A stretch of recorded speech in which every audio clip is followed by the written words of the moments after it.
Would you like to hear a story? This is The Nightingale and the Rose by Oscar Wilde. She said that she would dance with me if I brought her red roses, cried the young student. But in all my garden there is no red rose. From her nest in the home oak tree, the nightingale heard him, and she looked out through the leaves and wondered. No red rose in all my garden, he cried, and his beautiful eyes filled with tears. Ah, on what little things does happiness depend? I have read all that the wise men have written, and all the secrets of philosophy are mine, yet for want of a red rose is my life made wretched. Here at last is a true lover, said the nightingale. Night after night I have sung of him, though I knew him not. Night after night I have told his story to the stars, and now I see him. His hair is as dark as the hyacinth blossom, and his lips are as red as the rose of his desire, but passion has made his face like pale ivory, and sorrow has set her seal upon his brow. Prince gives a ball tomorrow night, murmured the young student, and my love will be of company. If I bring her a red rose, she will dance with me till dawn. If I bring her a red rose, I shall hold her in my arms, and she will lean her head upon my shoulder, and her hand will be clasped in mine.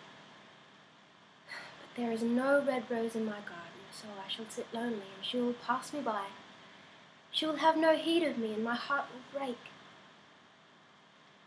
Here indeed is the true lover, said the nightingale.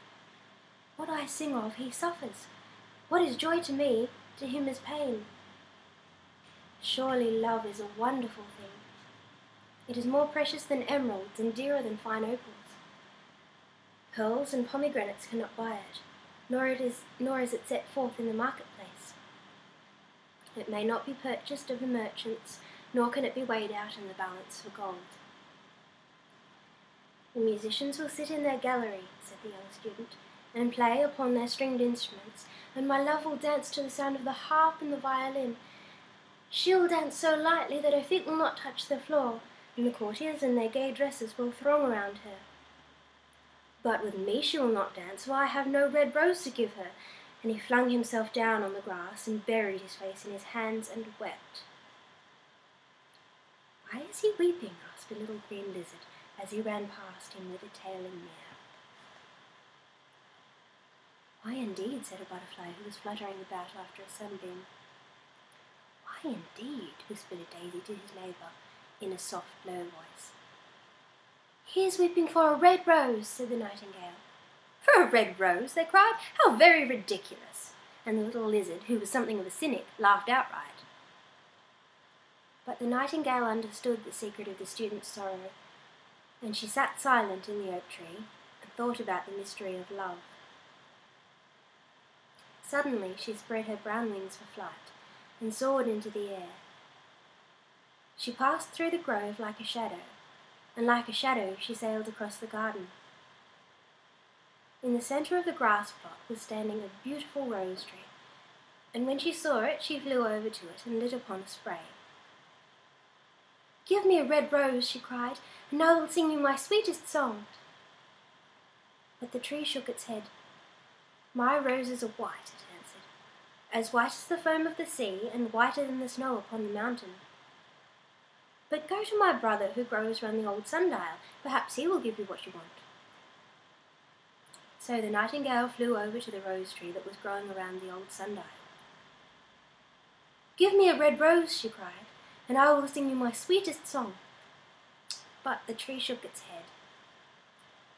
My roses are yellow, it answered, as yellow as the hair of the mermaiden who sits upon an amber throne, and yellower than the daffodil that blooms in the meadow before the mower comes with his scythe. Go to my brother who grows beneath the student's window, and perhaps he will give you what you want. So the nightingale flew over to the rose tree that was growing beneath the student's window. Give me a red rose, she cried, and I will sing you my sweetest song. But the tree shook its head. My roses are red, it answered, as red as the feet of the dove, and redder than the great fans of coral that wave and wave in the ocean cavern. But the wind has chilled my veins, and the frost has nipped my buds, and the storm has broken my branches, and I shall have no roses at all this year. "One red rose is all I want," cried the nightingale. "Only one red rose. Is there no way by which I can get it?" "There is a way," answered the tree, "but it is so terrible that I dare not tell it to you." "Tell it to me," said the nightingale. "I am not afraid."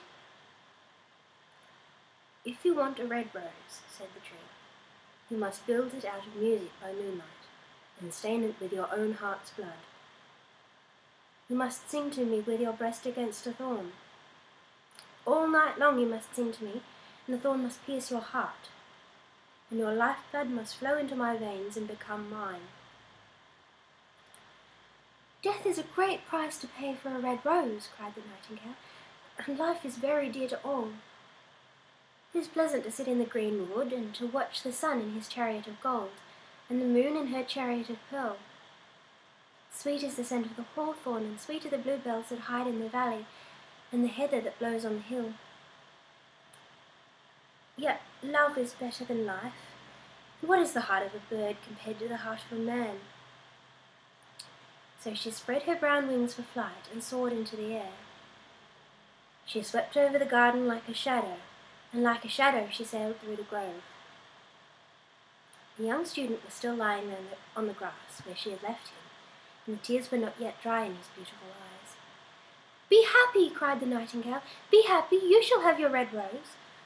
I will build it out of music by moonlight and stain it with my own heart's blood.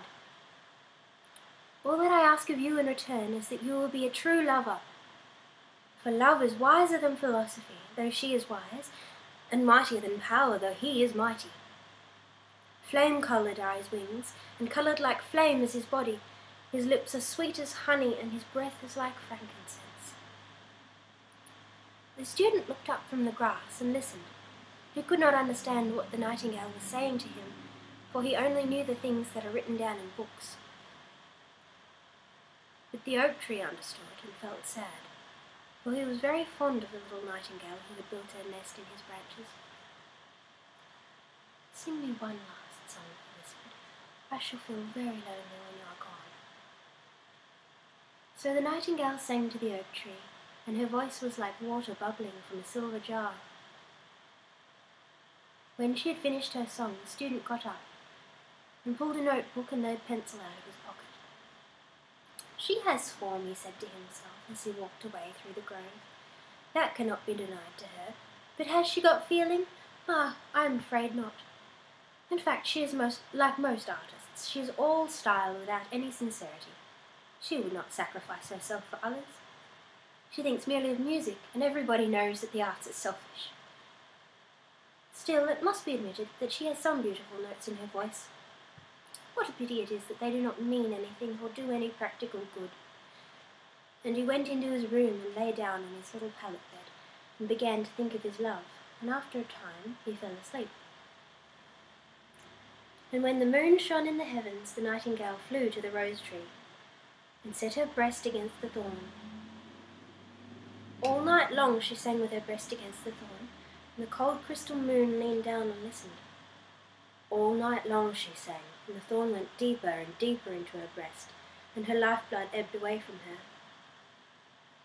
She sang first of the birth of love in the heart of a boy and a girl, and on the topmost spray of the rose tree there blossomed a marvellous rose, petal following petal, as song followed song. Pale was it at first, as the mist that hangs over the river, as pale as the feet of the morning, as silver as the wings of the dawn. As the shadow of a rose in the mirror of silver, as the shadow of a rose in a water pool, so was the rose that bloomed on the topmost spray of the tree. But the tree cried to the nightingale to press closer against the thorn. "Press closer, little nightingale," cried the tree, "or the day will come before the rose is finished." So the nightingale pressed closer against the thorn, and louder grew her song, for she sang of the birth of passion in the soul of a man and a maid.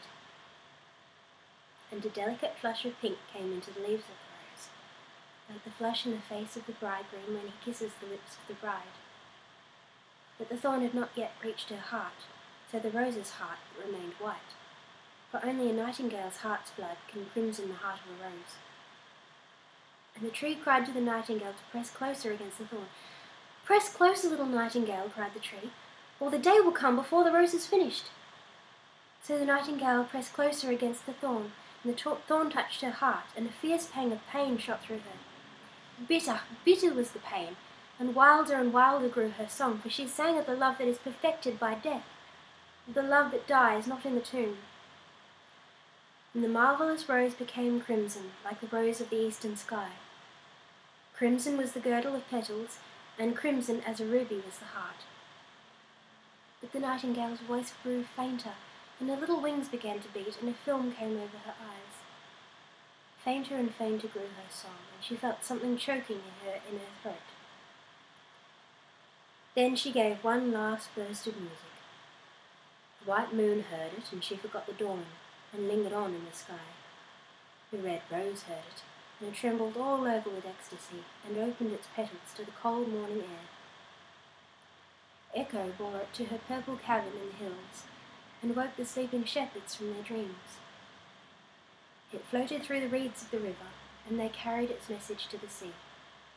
"Look, look!" cried the tree. "The rose is finished now." The nightingale made no answer, for she was lying dead in the long grass, with the thorn in her heart. And at noon the student opened his window and looked out. "Why, what a wonderful piece of luck!" he cried. "Here is a red rose. I have never seen any rose like it in all my life. It's so beautiful that I'm sure it has a long Latin name."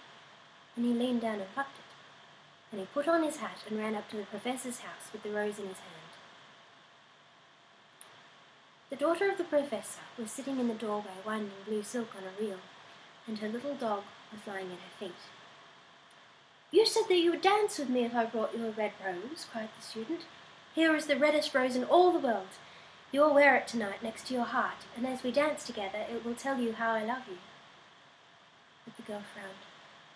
"I am afraid it will not go with my dress," she answered. "And besides, the Chamberlain's nephew has sent me some real jewels, and everybody knows that jewels cost far more than flowers."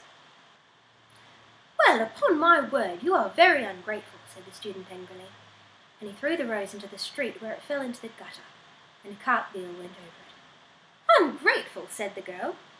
"I tell you what, you are very rude, and after all, who are you? Only a student.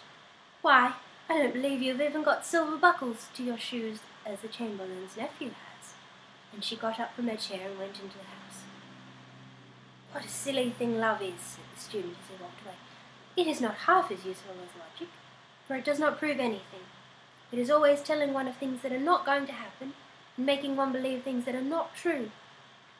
In fact, it is quite unpractical, and as in this age to be practical is everything, I shall go back to philosophy and study metaphysics." So he returned to his room and pulled out a great dusty book and began to read.